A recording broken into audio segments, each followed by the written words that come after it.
Olá, pessoal. Vamos dar sequência aqui a essa discussão dentro do pacote de arqueologia pública que eu estou aqui desenvolvendo com vocês, sempre lembrando que é uma dificuldade bem grande a gente fazer essa discussão assim de forma remota. Eu ainda vou fazer pelo menos um encontro síncrono com vocês aí, acho que mais tarde da semana que vem, para que a gente possa se ouvir também, né? Eu queria saber de vocês algumas coisas, né? Se vocês estão conseguindo acompanhar o que eu estou tentando trazer para vocês aqui, porque tem muita coisa que eu tenho certeza que vocês desconheciam e outras coisas há muito tempo que vocês não pensavam sobre elas, por exemplo, sobre a história do Brasil, sobre a República Velha, sobre problemas políticos, sobre identidade brasileira. Isso são coisas que a maioria de vocês viu lá na escola, no ensino médio, eventualmente em algum curso que fez, né, pré-ENEM, algo assim, né? Então eu gosto mais do contato lá na sala de aula, porque a gente pode parar, né, tirar uma dúvida, mas aqui, infelizmente, no remoto, isso fica um pouco prejudicado, mas não impede que a gente vá em frente, né, e vamos em frente então. Vamos relembrar que eu trabalhei aqui com vocês na aula anterior, né, sobre as características do Brasil na República Velha, né, achei que aquilo era importante de destacar para vocês, aquela ideia de que o Brasil precisava de uma identidade, essa identidade passava pelo patrimônio, e dentro do patrimônio existe uma parte que é o patrimônio arqueológico, que é aquele com o qual vocês, se tornarem arqueólogos e arqueólogas, vão ter que lidar para o resto da vida. E é um patrimônio que está sob uma severa legislação, né, uma legislação muito avançada que o Brasil tem, que vocês também vão conhecer aqui no curso, e que ela permite a proteção do patrimônio, mas também regula muito do que vocês poderão fazer ou não fazer como arqueólogas e arqueólogas. Hoje, o que eu quero discutir com vocês é algo que é muito comum entre os arqueólogos e arqueólogas do Brasil, que é uma confusão entre três conceitos. Eu vou deixar um texto especificamente sobre isso aqui, que tenta, de forma muito breve, explicar a diferença, que é o conceito de divulgação científica, o conceito de educação patrimonial e o conceito de arqueologia pública. Muitas pessoas, quando entram na arqueologia, começam a conhecer os trabalhos de arqueólogos e arqueólogas, começam a participar com mais interesse da discussão sobre patrimônio, identidade, direitos, né, direitos indígenas, direitos de afrodescendentes, a relação da arqueologia com isso. Então começa a pensar nesse caráter político da arqueologia. Muita gente que entra por esse campo confunde muito no início essas três coisas. O que é fazer divulgação científica, o que é fazer educação patrimonial e o que é, de fato, arqueologia pública. Então, de entrada, eu digo o seguinte para vocês. O que se faz em divulgação científica e o que se faz em educação patrimonial interessa aos debates da chamada arqueologia pública. Não significa dizer que tudo que você faz em divulgação científica é considerado uma atividade que diz respeito aos interesses, concorda com os interesses da arqueologia pública, e também não significa que tudo que você faz em educação patrimonial já está diretamente contemplando aquilo que quem trabalha com arqueologia pública diz que seria o ideal, né, para uma sociedade mais justa, solidária, igualitária, etc., etc., que são alguns dos princípios que regem a educação a arqueologia pública. Então, vamos para o primeiro aspecto, né, a chamada divulgação científica. Vocês conhecem ela muito bem, embora nunca pararam para pensar, isso aqui é divulgação científica. Bom, eu falei bastante de ciência já aqui nas aulas anteriores, né, o peso que ela tem, a ciência como um lugar de poder, né, quem está ali, o cientista quando fala, em geral, né, ele é respeitado.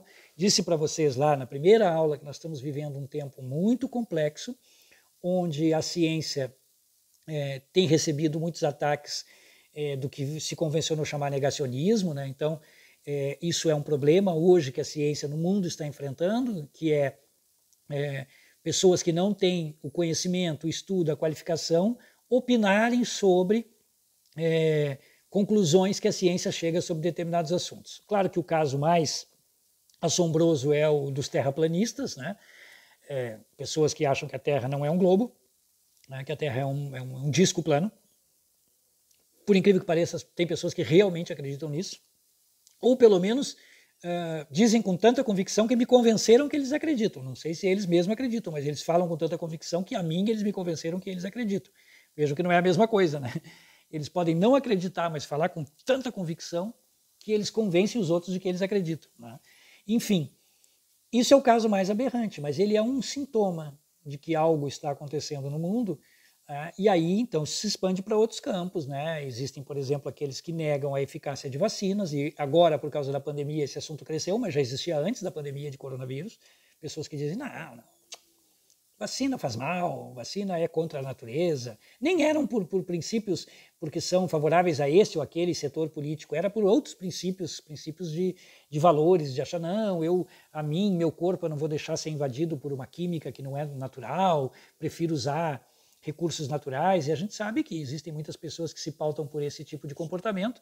Bom, elas podem colocar em algum momento a vida delas em risco e a dos demais, né? Mas isso é uma outra questão, mas diz respeito ao negar, o que afirma, por exemplo, um conjunto de cientistas que trabalhou durante décadas para desenvolver uma vacina e diz, olha, essa vacina, se você tomar, tal doença não vai ocorrer. Né? E as pessoas teriam, se acharem no direito de dizer, não, mas eu não vou tomar essa vacina. Bom, a ciência alerta, se você não tomar, a probabilidade que você contraia essa doença é muito grande, dependendo da situação X, Y e tal. E uma série de outros negacionismos, né? Até aqueles bem básicos, o homem nunca foi à Lua, enfim, né? Essas coisas todas que vocês conhecem bem. Qual é o grande problema? O problema é que a ciência, para reagir a isso, ela tem que ter o cuidado também de não se colocar na posição de uma superautoridade que decide tudo. Tá? Há momentos em que a ciência pode e deve dialogar com os outros saberes. Isso é um dos princípios da arqueologia pública. Nunca esqueçam disso. Né? A arqueologia pública parte de alguns princípios. Um deles, o arqueólogo e a arqueóloga têm que estar sempre abertos a conhecer as formas de saber das pessoas com as quais vão conviver durante suas pesquisas. No mais amplo sentido que isso quiser dizer. Os estudantes desses arqueólogos, as pessoas que vivem nos locais onde os sítios são escavados, as pessoas que visitam os museus onde tem material arqueológico, todas essas pessoas têm ideias, têm saberes, conhecimentos, e muitos deles não têm nada a ver com ciência. Então, antes de refutar tudo e dizer só vale o que eu, arqueólogo, digo, se pede o princípio do diálogo. Né? Por isso que se diz que é dialógico, né? Tem que ter um diálogo, conhecer, se abrir para o outro e ir, né, adequando até onde for possível com os princípios da ciência. Não havendo acordo, aí é uma decisão de caráter pessoal do arqueólogo da arqueóloga. Olha, eu vou enveredar por esse caminho aqui e vou usar, sei lá, radiestesia para procurar sítio arqueológico. O que é radiestesia? É um método que usa um pêndulo, que pode ser de madeira ou de metal, que parte do princípio de que existem energias no solo que esse pêndulo pode captar através da vibração do teu corpo, né, e dessa energia pelo teu corpo e pelo solo, e ele indica locais, como se ele fosse um detetor de metais, mas de outro tipo. A ciência arqueológica não reconhece esse método como um método de prospecção, de procurar sítio arqueológico. Não reconhece. Se você apresentar isso num projeto, vai ser recusado tanto na academia, na universidade, né, como no Instituto do Patrimônio Histórico e Artístico Nacional. Eles vão dizer, não, você não pode dizer para nós que vai prospectar e encontrar sítios usando radiestesia. Agora, se você, arqueólogo, quer usar radiestesia para encontrar um sítio, tenha cuidado, porque depois você vai ter que explicar no relatório como encontrou aquele sítio. Né? Eu sugiro que você não diga que usou radiestesia, né? Porque você vai sofrer críticas e vai ter dificuldades, e é isso que eu queria dizer para vocês, de defender o seu ponto de vista, porque a radiestesia parte de uma hipótese que a ciência não confirmou, de que essas energias existem desta forma e são manipuladas e podem ser usadas. Muito bem. Então, existem esses limites até onde se sugere, né, que o arqueólogo e a arqueóloga devam ir, sempre primando por escutar primeiro, prestar atenção, ouvir as pessoas, saber o que elas pensam, de onde elas tiram suas ideias, dialogar naquilo que a gente chama o processo de convencimento. Se os seus argumentos forem melhores, essa pessoa vai passar a adotar muitas vezes princípios da ciência. E se algum argumento dela for bom e você não tinha pensado ainda? Então, mente aberta, né? Mas também com o cuidado de que isso não afete o seu trabalho de ciência. Se eu soubesse a fórmula para sair desse conflito, eu teria, acho que, ficado milionário com um livro que resolveria o problema de boa parte dos cientistas do mundo que estão preocupados em como conviver com a não-ciência. Mas eu não sei a fórmula. O que eu sei é a recomendação que deram para mim e que eu passo adiante. Tenham a grandeza da humildade. Né? Dizer, olha, eu não sei tudo. Né? E, sendo assim, a ciência está sendo atacada, ela tem que responder sem arrogância, tá? E em determinados momentos, ela tem também que disputar os espaços com a não ciência. A divulgação científica, ela é muito antiga. Desde o início da ciência se diz, olha, você faz ciência, tem que publicar o resultado da sua pesquisa. Isso é desde as origens da ciência. E um cientista, lá na origem da ciência, tinha uma ideia, uma hipótese de que ele fosse defendê-la se ele não publicasse na forma de um texto e não apresentasse perante as autoridades científicas daquele momento. Como hoje tem as autoridades científicas de hoje, naquela época, no século XVIII, século XVII, haviam as autoridades, né? Às vezes não científicas, às vezes simplesmente autoridades de poder, como a Igreja Católica, por exemplo. Né? Lembrem que Galileu Galilei teve a sua tese de que a Terra girava em torno do Sol refutada pela Igreja Católica. E vejam que ele não defendeu ela na forma de uma tese, ele defendeu na forma de um texto que é um diálogo entre dois personagens fictícios, que estão conversando, né? E um está tentando convencer o outro de que a Terra se movia em torno do Sol. Por esse texto, ele foi processado pela Igreja Católica, teve que se retratar, né? Porque a autoridade da época não aceitou aquela hipótese. Né? Então isso vale, né? Valeu para Galileu, vale para mim, vale para vocês. Né? Quando vocês forem defender uma hipótese, vocês vão ter que colocar ela de forma pública. Por quê? De maneira que quem lê-la possa ver os passos que você seguiu, possa dizer se concorda com eles, se estão dentro dos métodos que a ciência aceita. Lembrem sempre daquela comparação que eu fiz com a ufologia, não foi por acaso. Tá? Por quê? Porque a ufologia tem justamente este problema. Tá? É o problema de que os métodos que são usados, quando eles defendem as teses deles, que eles publicam livros, que eles fazem congressos, eles publicam revistas, eles botam documentários na televisão. Quando eles afirmam as coisas, o pessoal da área da ciência vem e diz, olha, isso aqui não tem condições, essa foto aqui não, ela é alterada, dá para ver que ela é alterada, essa imagem está de tal maneira distorcida que não tem como saber se o que você está dizendo é um disco voador ou um satélite, enfim, todo aquele debate que vocês conhecem muito bem, quando se refuta, quando se nega algumas teses dos ufólogos. Então, esse é um bom exemplo. Então, a ciência tem que disputar primeiro um público interno, que é o da própria ciência, né? Ele tem que chegar lá e demonstrar as suas ideias, isso já é parte da divulgação, mas divulgação científica diz respeito especificamente quando a gente se dirige para quem não é cientista. Então são todas as formas que a ciência usa para chegar ao que nós vamos chamar aqui de público leigo. Ok? Esse é o termo que eu vou usar. O público leigo é leigo em ciência. O cara pode saber de muitas coisas, mas de ciência ele não sabe. Então ele não sabe de química, não sabe de física, não sabe de astrofísica, não sabe de arqueologia, não sabe de história. E eu quero chegar nele. Bom, a ciência usa muitos caminhos. O mais comum é o texto, publicado numa revista científica que algumas pessoas que não são de ciência leem. Depois, saindo mais fora do universo da ciência, a gente tem as revistas de divulgação geral, de banca. Super interessante é uma delas, Aventuras na História, National Geographic. Estou dando exemplos de revistas que vocês conhecem, né? E que estão cheias de informação científica e são voltadas para um público que não é o público da ciência, não é um público da universidade, de um museu, de um centro de pesquisa, da NASA, né? Enfim. Depois você tem o cinema, a literatura, é uma forma que a ciência pode também usar, né, para se fazer conhecer. Então tem muito cinema feito que conta a história da ciência, que conta a história de um achado, a história de um descobrimento, a história de uma pesquisa. Né? Tem muito documentário, que é uma forma de linguagem de cinema também. Tem muita literatura, muitos livros, né, romances, ficção, que também explicam para as pessoas, muitas vezes, embora sendo ficção, como a ciência funciona, o que os cientistas fazem. Né? Tem excelentes livros de ficção romanceada que contam a vida de um cientista, por exemplo, Nicolau Copérnico, por exemplo, né?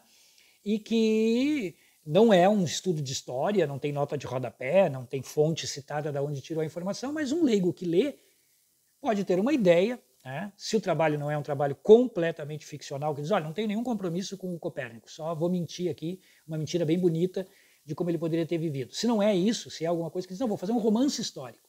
Quero contar um pouco da vida do Copérnico, mas também colocando um pouco de ficção no meio. Né? A pessoa pode ter uma boa ideia de quem foi o Copérnico e das ideias científicas dele. Entendem? Então a literatura também serve. A televisão por excelência, né? Via jornais, programas de ciência, através das novelas, de tudo que vocês assistem na televisão, até em comerciais, a ciência pode dar um pitaco ali e a pessoa saber, então é assim que eles fazem. Ah, então foi assim que eles descobriram como é que o DTFON mata a barata? Né? Então, tem um amplo leque de formas do cientista chegar até o leigo, entenderam? Cinema, literatura, teatro, televisão, tá? Revistas de banca, jornais e, agora mais do que nunca, né, de umas décadas para cá, a internet. Né? O YouTube e todo o universo similar ao YouTube, né? Sites, blogs, vídeos, redes sociais, né? Que também servem para ali a gente divulgar conhecimento científico, todos nós fazemos isso, né? Quem é da ciência sempre gosta de lá, você sabia, né? Que tal mineral, né, ele funciona assim. Né? Isso é muito bacana, né? Porque atinge um público que não tem a menor ideia do que seja o que você faz quando é cientista, e ele gosta, o público gosta. Então, divulgação científica é isto. São os meios através dos quais a ciência se comunica com quem não é da área da ciência. E é fundamental que a ciência faça isso. Para quê? Para que saibam como funciona esta forma de pensar que a humanidade tem, que se chama ciência, que não é a única, mas é uma das que tem mais poder de influenciar comportamentos, disputando com outras formas. As religiosas, principalmente, também têm muito poder de influenciar comportamentos. Então, aqui vocês percebem a importância da divulgação científica. Agora, a divulgação científica pode não ter nenhuma relação com você querer entrar no caráter político, de fazer uma ciência que seja voltada para desenvolver uma sociedade mais solidária, mais harmônica, mais igualitária, que respeite os direitos dos povos, que respeite o direito das minorias. Né? Ela pode não ter nada a ver com isso e fazer uma bela divulgação científica. O sujeito vai lá, né, dá uma entrevista de 2 horas na televisão falando tecnicamente sobre algo importante que ele estuda, e em nenhum momento ele toca em questões políticas do seu poder político como cientista, do impacto político e social que a pesquisa dele pode ter. Então, isto já vai mostrando para vocês que nem toda divulgação científica vai ao encontro daquilo que a arqueologia pública diz que é o importante, o compromisso social da ciência. O cientista como alguém que está dentro de uma sociedade e o que ele faz tem impacto para essa sociedade. Esse é o principal motor que faz mover a arqueologia pública. É aquela pessoa que está dentro da ciência e diz: eu não sou neutro ao mundo que me cerca e o que eu faço impacta esse mundo e esse mundo me impacta. As minhas ideias não caem do céu. Elas têm a ver com aquilo que eu vivo, que eu enxergo e a maneira que eu penso. Então, é absolutamente ideológico? Sim. Não tem nenhum problema de afirmar isso. Né? Há uma questão ideológica por trás da arqueologia pública, que é o que o sustenta, né? Sustenta a arqueologia pública. Né? Que você tem, sim, o direito, né, de reconhecer a sua ideologia e reconhecer que ela faz parte daquilo que você faz. Mesmo que você ache que não, eu sou completamente neutro. Isto é uma posição ideológica, ainda que a pessoa que se considera neutra muitas vezes não sabe. Né? Muito bem. A outra questão é a educação patrimonial. Vocês vão ter uma disciplina específica para isso aqui no curso, comigo. Mas eu posso antecipar para vocês que a educação patrimonial se transformou, né, vou só antecipar muito rapidamente, num fazer obrigatório de parte da arqueologia brasileira, por força de lei. Então, arqueólogos e arqueólogas têm que fazer trabalhos de educação patrimonial com o público leigo, nas escolas, os operários de obra, as pessoas que vivem nas comunidades próximas aos trabalhos arqueológicos. E esse trabalho de educação patrimonial também não é necessariamente arqueologia pública. Depende de como ele é feito. Então, volto à questão anterior. Se é feita uma educação patrimonial que visa desenvolver nos sujeitos ali consciência crítica, visão política sobre a sociedade, como que um patrimônio é escolhido enquanto que o outro desaparece, né? Então ele vai poder refletir por que a gente tem tanto casarão, tanto quartel e tanta igreja de pé e não temos senzalas, né? E não temos cortiços, e não temos cemitérios de pretos, tudo isso desapareceu e aparece quando os arqueólogos procuram. Né? Então, aqui nós temos um ponto importante. Quem escolhe os patrimônios? Como eles são escolhidos? Quem tem o direito de escolher e que mecanismo de poder usa? Isso é uma discussão que os arqueólogos vêm fazendo. Quando fazem ela e usam ela dentro da educação patrimonial, estão se aproximando dos interesses da arqueologia pública. Agora, se fazem uma educação patrimonial mais voltada só para fazer com que as pessoas defendam o patrimônio, preservem o patrimônio, que é importante, mas não é tudo, aí não estão tão preocupados com questões políticas, estão mais preocupados em ver o patrimônio não se perder. E não entram na discussão de, bom, como é que aquilo ali virou patrimônio? Ah, não importa, ele é patrimônio nacional, é seu, você tem que ajudar a defendê-lo. Nós vamos falar muito disso na outra disciplina, mas espero ter explicado para vocês a diferença. Depende da educação patrimonial que se faz. Aí então chegamos no terceiro, né, das 3 coisas que não são iguais, que é a arqueologia pública, que é essa que nós estamos tentando entender aqui.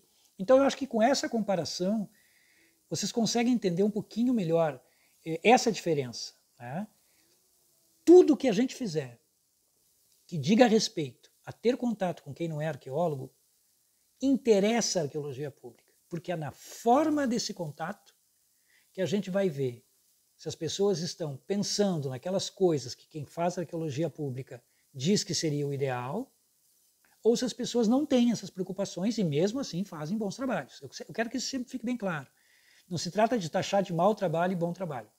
Trata-se de dizer, olha, essas pessoas aqui decidiram que vão transformar o seu fazer científico num fazer político, essas pessoas optaram por não, né, até concordam, né, como eu já ouvi muitas vezes de colegas, olha, acho muito interessante o que vocês debatem, não é uma coisa que chega a me preocupar, né, e eu respondo, bom, você faz um trabalho que eu respeito. Tá? Agora, se a pessoa faz um trabalho mal feito, intencionalmente mal feito, apenas para ganhar dinheiro, ou não tem uma preocupação nem mínima com as populações do entorno, né? Quando elas estão até às vezes pedindo socorro, e esse arqueólogo diz, não, isso não é assunto meu, isso aí vocês procurem a justiça, aí sim, aí eu não vou concordar com esse colega, eu vou dizer, me desculpa, não é nem por eu gostar de arqueologia pública, é que você está sendo um mau caráter, porque está usando a ciência para interesse próprio, né? E a ciência não é sua. É isso que a gente tem que deixar bem claro, a ciência não é de ninguém. Né? Em particular, a ciência é um bem de todos, executada por alguns, que por isso tem que ter sempre a visão de que fazem para os outros. Né? A arqueologia pública parte desse princípio. Então, divulgação científica, educação patrimonial interessam as discussões de arqueologia pública. Então, quando a gente for falar mais adiante ali de exemplos, a gente vai ver, olha, o que esse pessoal fez aqui? Ah, eles fizeram um projeto de educação patrimonial. E qual foi os princípios que eles usaram para fazer? Será que tem a ver com o que a gente fala em arqueologia pública? Certo? Então, esse é o caminho que nós vamos seguir. Ok? Pensar esse país, as suas características, como se constrói a identidade nacional, como as pessoas acham que elas são, como elas usam o passado para construir as ideias de quem elas são e, em comparação, quem os outros são, né? E também como que a ciência arqueológica entra nesse pacote como uma das que oferece para as pessoas elementos para elas pensarem na sua identidade. Seja quando falam do passado, seja quando falam do presente. Nós vamos ir por esse caminho, ok? Até breve, logo logo a gente volta a se encontrar, ou em videoaula ou no síncrono. Eu avisarei vocês. Um abraço.